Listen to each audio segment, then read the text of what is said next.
Hi all welcome back to my channel. இன்றைக்கி நம்ம பார்க்க போகிறது கறிவேப்பிலை பொடி எப்படி செய்கிறது தாங்க. இந்த கறிவேப்பிலை பொடி நான் ஒரு டைம் ஒரு மாதிரி பண்ணுவேன். இன்றைக்கி இந்த கறிவேப்பிலை பொடியில் கொஞ்சம் நல்லா ஒரு கைப்பிடி அளவு பூண்டு சேர்த்து பண்ணியிருக்கேன். ஸோ தட் திஸ் இஸ் கறிவேப்பிலை கம் பூண்டு பொடி. ரொம்ப ரொம்ப டேஸ்டியாக இருக்குங்க. இது ரொம்ப ஈஸியாக செஞ்சிடலாம். ஜஸ்ட் ஒரு ஆஃப் டே ப்ராசஸ் அவ்வளோதான். நீங்கள் ஸ்டோர் பண்ணி வச்சுக்கலாம். 1 மந்த் கிட்ட வரும். இந்த குவான்டிட்டியில் பண்ணாலே போதும்.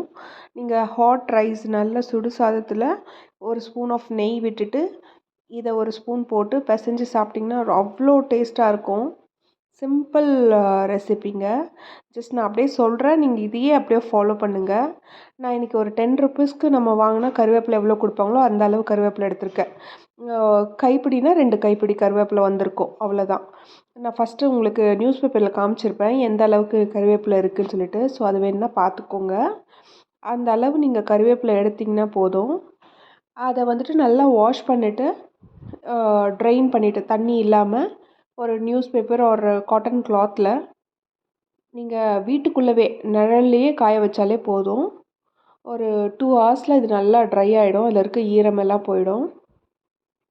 ஒரு பெரிய வாணலி வச்சு நீங்கள் வந்துட்டு ஒரே ஒரு ஸ்பூன் ஆயில் விட்டு அந்த 1 ஸ்பூன் ஆயிலில் 2 டேபிள் ஸ்பூன் ஆஃப் கடலைப்பருப்பு, 3 டேபிள் ஸ்பூன் ஆஃப் உளுத்தம்பருப்பு, இது ரெண்டையும் ஃபஸ்ட்டு போட்டு நல்லா ஃப்ரை பண்ணணும். நல்லா ஃப்ரை பண்ணதும் பூண்டு ஒரு கைப்பிடி ஃபுல்லாக இன்றைக்கி நான் பூண்டு சேர்த்துருக்கேன். இது ஒரு ஹோல் நல்லா முழு பூண்டுன்னா ஒரு 1 or 2, சின்ன சைஸாக இருந்தால் 2, பெரிய சைஸாக இருந்தால் 1 பூண்டு, அவ்வளோ சைஸ் தான் வந்திருக்கும். ஸோ அந்த அளவுக்கு பூண்டு சேர்த்துட்டு அதுவும் ஆயில் நல்லா வதக்குங்க. அது கூட பிஞ்ச் ஆஃப் அசஃபோட்டிடா, அது அசஃபோட்டிடா பெருங்காயம் சேர்த்திங்கன்னா நல்ல ஸ்மெல் இருக்கும். பெருங்காயமும் 4 காஞ்ச மிளகாய், நல்ல ட்ரையான சில்லி 4 சில்லி போட்டு வதக்கியிருக்கேன்.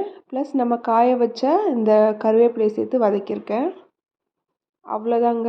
Very simple and easy process. இப்போ இதை வந்துட்டு நல்லா ஆறுனதும் மிக்ஸி ஜாருக்கு சேஞ்ச் பண்ணிவிட்டு சால்ட் மட்டும் கல்லுப்பு நீங்கள் சேர்த்து நல்லா கிரைண்ட் பண்ணி எடுத்துக்கோங்க. நல்லா பவுடர் ஆகணும். ஒன்ஸ் இது நல்லா பவுடர் ஆனதும் ஒரு பிளேட்டுக்கு ஷிஃப்ட் பண்ணி கொஞ்சம் நல்லா ஆற விடுங்க. நம்ம அந்த மிக்சியில் அரைச்ச அந்த சூடு எதுவுமே இருக்கக்கூடாது. நல்லா ஆறுனதுக்கப்புறமா ஸ்டோர் பண்ணி வச்சிங்கன்னா நீங்கள் வெளியே வச்சாலே, ஃப்ரிட்ஜெல்லாம் எதுவும் தேவையில்லை, வெளியே வச்சாலே கண்டிப்பாக 1 மந்த்துக்கு ரொம்ப நல்லாயிருக்கும். இது டெய்லி 1 ஸ்பூன் ஆஃப் இது நம்ம ஆட் பண்ணிக்கலாம் நம்ம ஃபுட்டில். ஹெல்தி